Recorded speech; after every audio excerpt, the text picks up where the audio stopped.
न माथे पर शिकन, न चेहरे पर कोई डर का भाव, हंसता मुस्कुराता इत्मीनान के साथ हर सवाल का बेबाकी से देता जवाब। जी हाँ, देखने में स्कूल का छात्र लगने वाला इस शख्स की करतूत सुनेंगे तो पैरों तले से जमीन खिसक जाएगी। शक्ल से मासूम सा दिखने वाला ये, लेकिन कनेक्शन है बाबा सिद्दीकी की हत्या से, कनेक्शन है लॉरेंस गैंग से, अनमोल बिश्नोई से, कनेक्शन है पैसा लेकर किसी का भी खेल खत्म करने की साजिश से। ये कोई आम लड़का नहीं है, बल्कि इस पर एनसीपी नेता बाबा सिद्दीकी के मर्डर का सनसनीखेज आरोप लगा है। लेकिन इस मासूम चेहरे के पीछे की शातिराना करतूत ने पहुंचा दिया इसे सलाखों के पीछे।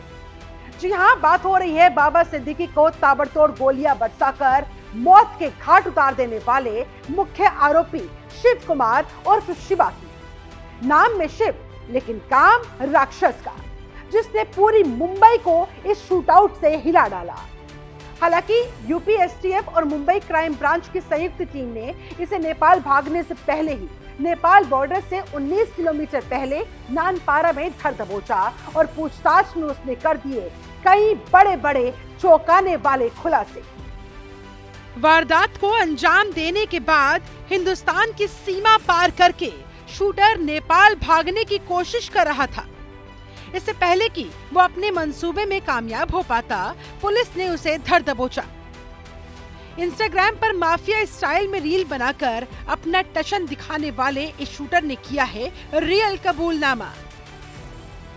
बड़ी गाड़ी, बड़ा घर, शानो शौकत और लाखों का लालच। पकड़ा गया शूटर शिव कुमार, जिसने बताया वो और धर्मराज कश्यप एक ही गांव के रहने वाले हैं। वो पुणे में स्क्रैप का काम करता था। शुभम लोनकर और उसकी दुकान आसपास थी। शुभम गैंगस्टर लॉरेंस बिश्नोई के लिए काम करता है। उसने स्नैपचैट के जरिए उसके भाई अनमोल बिश्नोई से बात भी कराई थी। उसने बाबा सिद्दीकी की हत्या के एवज में 10 लाख के साथ हर महीने पैसा देने का वादा किया था। बाबा सिद्दीकी की हत्या के लिए हथियार, मोबाइल और सिम शुभम लोनकर और यासीन अख्तर ने ही दिए थे। वारदात को अंजाम देने के बाद आपस में बात करने के लिए तीनों शूटरों को नए सिम और मोबाइल फोन भी दिए गए थे।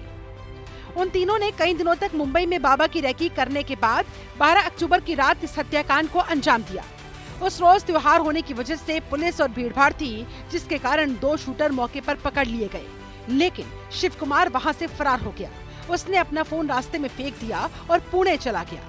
वहां से झांसी और लखनऊ के रास्ते बहराइच पहुंचा। रास्ते में वो लोगों के फोन मांगकर अपने साथियों और हैंडलर्स के साथ बात करता रहा। उसी समय उसे पता चला कि उसके नेपाल जाने की व्यवस्था कर दी गई है, लेकिन फरार होने से पहले सबको पकड़ लिया गया। अब मुंबई पुलिस उन सभी को ट्रांजिट रिमांड पर ले जाने की तैयारी में है। लॉरेंस गैंग से शूटर का कनेक्शन, बाबा सिद्दीकी मर्डर केस का असली मास्टरमाइंड लॉरेंस बिश्नोई का भाई अनमोल बिश्नोई। शिव कुमार के खुलासे और मुंबई क्राइम ब्रांच की अब तक की जांच में ये बात साफ हो गई कि बाबा सिद्दीकी मर्डर केस का असली मास्टरमाइंड लॉरेंस बिश्नोई का भाई अनमोल बिश्नोई है। मुंबई पुलिस ने दावा किया साबरमती जेल में बंद गैंगस्टर लॉरेंस बिश्नोई का छोटा भाई अनमोल कनाडा में रहता है। बाबा सिद्दीकी की हत्या के पीछे अनमोल का ही कथित तौर पर हाथ है, लेकिन मकसद स्पष्ट नहीं हो सका। उसके इशारे पर ही इस हत्याकांड को अंजाम दिया गया। क्राइम ब्रांच के मुताबिक गोली चलाने वाले 3 शूटरों के अलावा पुणे से गिरफ्तार परवीन लोनकर भी अनमोल बिश्नोई के साथ सीधे संपर्क में था। अनमोल के सिर पर एनआईए ने 10 लाख का इनाम का ऐलान भी किया हुआ है। स्नैपचैट पर लॉरेंस के भाई अनमोल बिश्नोई ने बाबा सिद्दीकी हत्याकांड की साजिश रचने के दौरान शिव कुमार से कहा था, अगर बाबा सिद्दीकी ना मिले तो उसके बेटे जिशान सिद्दीकी को ही उड़ा देना। इस हत्याकांड को अंजाम देने के पीछे सबसे बड़ा मकसद बॉलीवुड और मुंबई में दहशत फैलाकर बड़े पैमाने पर गुंडा टैक्स वसूली का था। तय हुआ था कि सुपारी की रकम के भुगतान की पहली किश्त उज्जैन के महाकाल मंदिर में दी जानी थी। दूसरी किश्त का भुगतान वैष्णो देवी में होना था। इन लोगों को लेकिन ये नहीं बताया गया कि वहाँ कौन मिलेगा। सिर्फ ये कहा गया कि पहुंचकर बता देना, वहाँ मौजूद व्यक्ति खुद तुमसे संपर्क कर लेगा। लेकिन वारदात के बाद धर्मराज और गुरमेल के पकड़े जाने से पूरी योजना फेल हो गई। हत्याकांड से पहले शिव कुमार और अन्य लोगों को 15 से 20 हजार रुपए मिले थे। फरारी के दौरान इसी रकम से खर्च चलाया गया। इस दौरान शूटर्स को हत्याकांड के बाद सिर्फ इंस्टाग्राम पर ही संपर्क करने के निर्देश थे। एनआईए को अनमोल बिश्नोई की तलाश पहले से ही है। सिद्धू मूसेवाला मर्डर केस के बाद से ही वो फरार है। उसके खिलाफ हत्या, रंगदारी और फिरौती से जुड़े 11 संगीन केस दर्ज है। शूटर शिवा का चूक गया था निशाना, 3 गोलियां हो गई थी मिस। जी हां, पकड़े गए शूटर शिवा ने ही ऑस्ट्रेलियाई ग्लॉक पिस्तौल से बाबा सिद्दीकी पर 6 गोलियां चलाई थी, जिनमें से 3 गोलियां बाबा सिद्दीकी को लगी और 3 गोलियां मिस हो गई थी।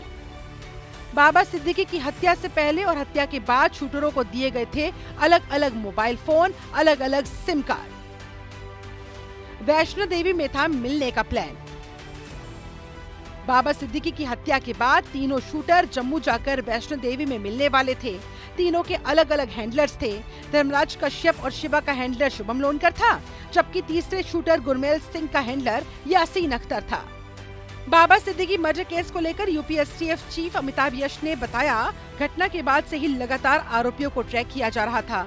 अगर 2 घंटे भी लेट हो जाती एसटीएफ तो नेपाल से भाग जाता शूटर शिवा अपने साथियों के साथ। एसटीएफ चीफ के मुताबिक रास्ते में शूटरों ने अपने साथियों से मदद मांगी थी कि इनको नेपाल में शेल्टर मिल जाए। इसके लिए ट्रेन के सहयात्री के मोबाइल का इस्तेमाल किया गया। इन सबके बीच एसटीएफ लगातार इन्हें ट्रैक कर रही थी। आखिरकार इनको बहराइच जिले से पकड़ लिया गया। अगर ये बॉर्डर क्रॉस कर जाते तो गिरफ्तारी मुश्किल हो जाती। एक और अहम कड़ी है इस मामले में, वो है शुभम लोनकर की। कि कौन है शुभम लोनकर जिसने सोशल मीडिया पर की थी पोस्ट। जी हां, बाबा सिद्दीकी के मर्डर के 28 घंटे बाद शुभम लोनकर ने सोशल मीडिया पर पोस्ट की, जिसमें लॉरेंस गैंग और अनमोल को हैशटैग किया गया। सिद्दीकी मर्डर की जिम्मेदारी गैंग ने ली थी। धमकी दी गई कि सलमान की अगर किसी ने भी मदद की तो उसे भी नहीं छोड़ेंगे। लॉरेंस बाबा सिद्दीकी के मर्डर से बॉलीवुड और बिल्डर लॉबी में अपनी धाक जमाने की कोशिश कर रहा है। सलमान खान, शाहरुख खान, मिथुन चक्रवर्ती जैसे बॉलीवुड स्टार्स को जान से मारने की धमकी देने का इससे है गहरा कनेक्शन। उसके काम करने का तरीका अंजवल जॉन दाऊद इब्राहिम की तरह है। लॉरेंस गैंग का नेटवर्क 12 राज्यों में फैला हुआ है।